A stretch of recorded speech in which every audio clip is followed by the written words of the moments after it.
Hi friends, welcome back to our channel. இன்னைக்கான வீடியோல நாம ஜப்பான் அமெரிக்கா மீது நடத்திய Pearl Harbor attack பத்தி தான் பார்க்க போறோம். இந்த வீடியோக்குள்ள போறதுக்கு முன்னாடி நம்ம சேனலுக்கு சப்ஸ்கிரைப் பண்ணாதவங்க சப்ஸ்கிரைப் பண்ணிக்கோங்க. லைக் பண்ணிட்டு உங்களுக்கு பிடிச்சிருந்தா உங்க ஃப்ரெண்ட்ஸ்க்கு ஷேர் பண்ணுங்க. நம்ம சேனல்ல பார்க்குற 99% சப்ஸ்கிரைப் பண்ணாம தான் பாக்குறீங்க. தயவு செஞ்சு சப்ஸ்கிரைப் பண்ணிட்டு பாருங்க. வாங்க வீடியோக்குள்ள போலாம்.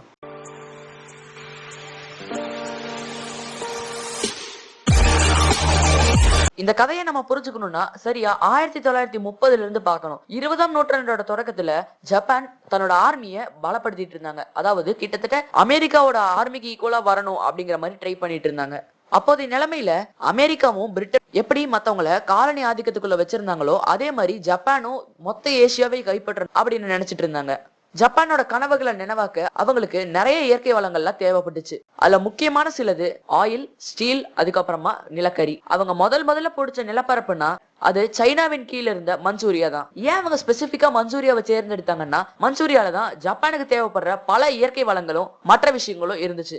அடுத்த சில வருஷங்கள்ல அதாவது ஜூலை 1937ல சைனாக்குள்ள மேற்கொண்டு ஜப்பான் முன்னேறியதுனால சைனாவுக்கும் ஜப்பானுக்கும் அபிஷியலா வார் டிக்ளேர் பண்ணாங்க. என்னதான் சைனா டெவலப்டா இருந்தாலுமே கூட ஆனா அதுல ஜெயிச்சது என்னமோ ஜப்பான் தான். அதுக்கப்புறமா ஜப்பானுக்கு எடுத்தது எல்லாமே வெற்றி தான். 1939 வரைக்கும் எல்லாமே நல்லாதான் போச்சு. அதுக்கப்புறமா ஜப்பான்ல இருக்கக்கூடிய மனித வளங்களும் அவங்களோட ராணுவமும் எண்ணிக்கையில குறைஞ்சதுனாலையும் ஜப்பானுக்கு எதிராக சீனர்கள் அதிகமா சண்டை போட்டதுனாலையும் ஜப்பான் பின்தங்கினாங்க. இதற்காக அவங்க அந்த இடத்தை விட்டு கொடுத்துட்டு வேற இடத்துக்கு போக வேண்டியதா வந்துச்சு. இப்ப அவங்களோட ஏசியாவை பிடிக்கிற கனவை நிறைவேற்றுறதுக்காக அந்த 3 இயற்கை வளங்களை தேடி போக வேண்டிய கட்டாயத்துல ஜப்பான் இருக்காங்க. இந்த காலத்துல இந்தோனேஷியா, வியட்நாம், கம்போடியா, சீனாவோட கிழக்கு பகுதிகள், north Korea, south Korea, Laos இது எல்லாமே ஜப்பான் எம்பையரோட கண்ட்ரோல்ல தான் இருந்துச்சு.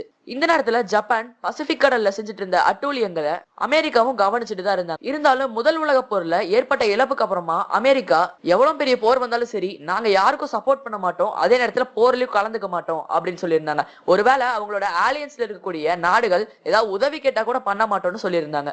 இதற்கான கொள்கைகளை அமெரிக்கா வெளியிட்டாங்க.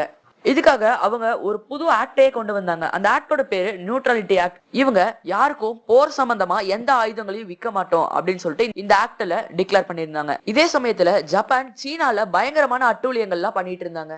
அதே மாதிரி கிழக்கு பகுதியில ஹிட்லர் மொத்த யூரோப்பையும் கண்ட்ரோல் பண்ணணும்னு சொல்லிட்டு போர் புரிஞ்சுக்கிட்டு இருந்தாரு. அப்போதைய அமெரிக்க பிரசிடென்டான பிராங்க்லின் டி ரூஸ்வெல்ட் ஒரு நடுநிலை ஒப்பந்தத்தை கையெழுத்திட்டாரு. அதாவது அமெரிக்கா பிரான்சுக்கும் பிரிட்டனுக்கும் சமமா ஆயுதங்கள் வழங்குறதா சொல்லியிருந்தாங்க. அதுக்கப்புறமா 1941ல ரஷ்யாக்கும் கூட அவங்க சமமா ஆயுதங்கள் வழங்க போறதா சொல்லியிருந்தாங்க. அமெரிக்கா என்னதான் நடுநிலையா இருக்கிறதா சொல்லியிருந்தாலுமே கூட அமெரிக்கா ஜப்பானுக்கு ஆப்போசிட்டா இருக்குன்னு சொல்லிட்டு தெல்ல தெளிவா தெரிஞ்சது. ஏன்னா அமெரிக்காவோட ஆலியன்ஸ்ல சோவியத் யூனியன், பிரான்ஸ், அதுக்கப்புறமா பிரிட்டன் முக்கியமான பங்கு வகிச்சாங்க.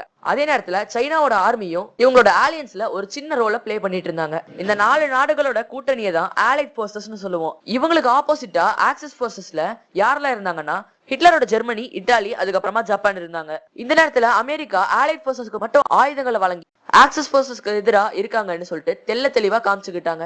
இந்த நேரத்துல ஜப்பானின் முன்னேற்றத்திற்கு அதிகமான எண்ணெய் தேவைப்பட்டது. இதுல என்ன ஒரு பிரச்சனைனா ஜப்பான்ல செய்யக்கூடிய எண்ணெய் இறக்குமதி 80% அமெரிக்கால இருந்து தான் வரவழைக்கப்பட்டது. மிச்சம் 6% அவங்க தங்களோட நாட்டிலே தயாரிச்சுக்கிறாங்க. இன்னும் 14% டச் ஈஸ்ட் இண்டீஸ்ல இருந்தும் இறக்குமதி செய்யப்பட்டது. எண்ணெய் மட்டும் இல்ல மத்த 2 பொருட்களுமே கூட பெரும்பாலும் அமெரிக்கால இருந்து தான் ஜப்பானுக்கு கிடைச்சது. இதுக்காக ஜப்பான் ஒரே நேரத்துல 2 ஸ்ட்ராட்டஜிஸை யூஸ் பண்ணாங்க. அது நார்தர்ன் ஸ்ட்ராட்டஜி, சதர்ன் ஸ்ட்ராட்டஜின்னு 2 விதமா அழைக்கப்பட்டது. நார்தர்ன் ஸ்ட்ராட்டஜினா சைனா, மங்கோலியா போன்ற இடங்கள்ல ஜப்பானோட ஆர்மி ஆதிக்கம் செலுத்தி அங்கிருந்து கோல் மற்றும் ஸ்டீலை வந்துட்டு எடுக்க ஆரம்பிச்சாங்க. அதே நேரத்துல சதர்ன் ஸ்ட்ராட்டஜியை பத்தி பார்க்கும்போது ஜப்பானோட நேவி போர்சஸ் மலாயா மற்றும் டச் ஈஸ்ட் இண்டீஸ் பகுதிகளை கைப்பற்ற முயற்சி பண்ணிட்டு இருந்தாங்க. ஏன்னா இந்த இடங்கள்ல எண்ணெய் உற்பத்தி அதிகமாவே செய்யப்பட்டது.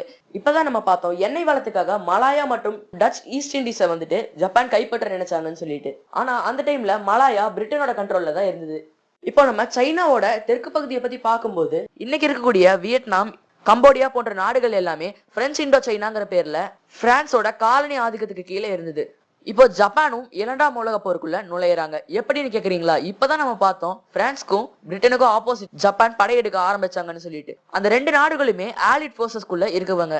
அப்கோர்ஸ் ஜப்பான் இப்ப ஆலிட் போர்சஸ்க்கு ஆப்போசிட்டா ஆக்சிஸ் போர்சஸ்ல ஜாயின் பண்ணிட்டாங்க. இப்போ ஜப்பான் மஞ்சூரியா மற்றும் சைனாவோட சில பகுதிகளை கட்டுப்படுத்திக்கிட்டு இருக்கும்போது சோவியத் யூனியனோட அதாவது யுஎஸ்எஸ்ஆரோட சில எல்லை பிரச்சனைகள்லாம் வர ஆரம்பிச்சது. இப்போ சோவியத் இவங்களுக்கு எதிராக ஒரு அபிஷியலான வாரை டிக்ளேர் பண்றாங்க.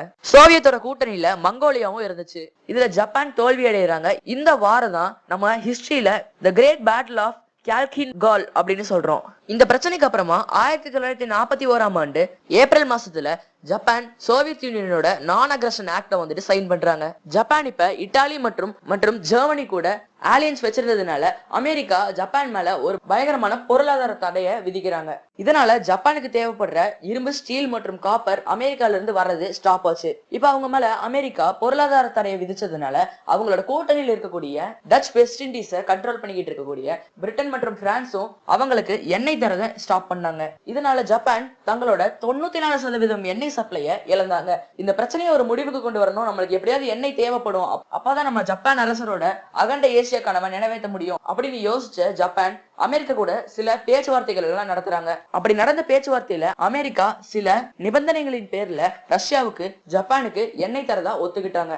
என்ன நிபந்தனைனா ஜப்பான் மற்றும் இத்தாலி கூட இருக்கக்கூடிய கூட்டணியை உடைக்கணும். அது மட்டும் இல்லாம ஆலிட் போர்சஸ்ல இருக்கக்கூடிய சைனாவோட டெரிட்டரிக்குள்ள ஜப்பான் வந்து ஊடுருவி போயிருந்தாங்க. அந்த இடத்துல இருந்தும் வெளியில வரணும் அப்படின்னு சொல்லிட்டு அந்த நிபந்தனையில சொன்னாங்க. ஆனா அவங்களோட மொத்த ஏசியாவையே கைப்பற்றணுங்கிற கனவுக்கு அது தடையா இருக்குங்கிறதுனால ஜப்பான் அதுக்கு ஒத்துக்கல. இதுக்கு வேற வழியை கண்டுபிடிக்கணும்னு சொல்லிட்டு ஜப்பான் முயற்சி பண்ணாங்க. அந்த டைம்ல இந்தோனேஷியா மற்றும் மலேசியா பகுதிகளில் எண்ணெய் உற்பத்தி அதிகமா நடந்துட்டு இருந்ததை ஜப்பான் கவனிச்சாங்க. டச் ஈஸ்ட் இண்டீஸால தான் இந்தோனேஷியா கட்டுப்படுத்த அந்த இடத்துல மற்றும் சில நாடுகள்லாம் பிரிட்டனால கட்டுப்படுத்தப்பட்டிருந்துச்சு. டச் மற்றும் பிரிட்டன் ரெண்டு பேருமே அமெரிக்காவோட ஆலியன்ஸ்ல இருந்தாங்க. ஒருவேளை ஜப்பான் அவங்கள தாக்க போனாங்கன்னா அமெரிக்கா அவங்களோட ஆலியன்ஸை காப்பாத்துறதுக்காக ஜப்பானை அட்டாக் பண்றதுக்கான பல வாய்ப்புகள் இருக்கு. இதனால ஜப்பான் வந்துட்டு ஒரு சாதுரியமான ஸ்ட்ராட்டஜி போடுறத நினைச்சிட்டு அவங்களே வலையை விரிச்சுக்கிட்டாங்க.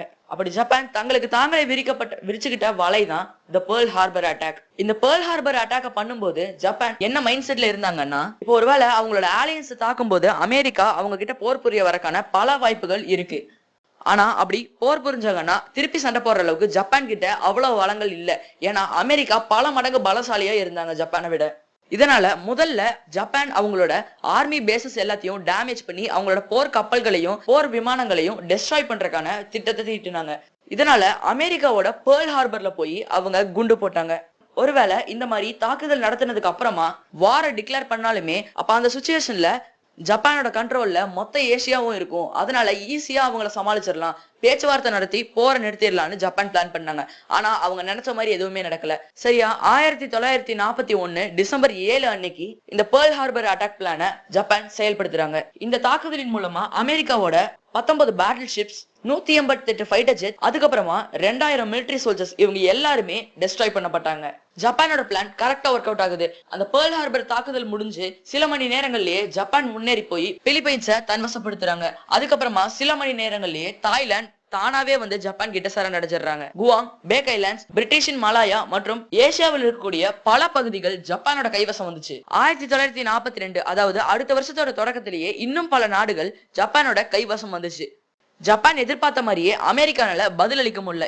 ஏன்னா ஜப்பான் அவங்களோட பல படைகளை சேதப்படுத்திருக்காங்க. இதுக்கப்புறமா தான் அமெரிக்கா அதிகாரப்பூர்வமா ஜப்பான் மேல வார டிக்ளேர் பண்றாங்க. இப்பதான் அமெரிக்கா நேரடியா 2ஆம் உலக போருக்குள்ள அடி எடுத்து வைக்கிறாங்க. அமெரிக்காவோட ஆலியன்ஸ்ல இருந்த பிரிட்டன் மற்றும் சீனாவும் ஜப்பானுக்கு எதிராக வார டிக்ளேர் பண்றாங்க. இவங்களுக்கு எதிராக நம்மளால கண்டிப்பா ஜெயிக்க முடியாதுன்னு தெரிஞ்ச ஜப்பான் 1945 செப்டம்பர் 2 அன்னைக்கு அமெரிக்கா கிட்ட சரணடைகிறாங்க. இதனால ஜப்பானோட எம்பையர் மொத்தமா கீழே விழுகுது. இதுக்கப்புறமா 2ஆம் உலக போரோட நிலைமையே மாறி போச்சு. அமெரிக்கா உள்ள வந்து எல்லா விஷயத்தையும் மாத்திருச்சு. இதுக்கப்புறம் தான் ஹிட்லரோட வீழ்ச்சி, பெர்லின் 2ஆ பிரிக்கப்பட்டது எல்லாமே நடந்துச்சு. இதை பத்தின வீடியோக்கள் நம்ம சேனல்ல அப்லோட் பண்ணிருக்கோம், அதை முடிஞ்சா போய் பாருங்க. அவ்வளவுதான் ஃப்ரெண்ட்ஸ் இந்த வீடியோ. தேங்க்யூ. உங்க ஃப்ரெண்ட்ஸுக்கு இந்த வீடியோ பிடிச்சிருந்துச்சுன்னா ஷேர் பண்ணுங்க. மறக்காம நம்ம சேனலுக்கு லைக் பண்ணிட்டு சப்ஸ்கிரைப் பண்ணிக்கோங்க.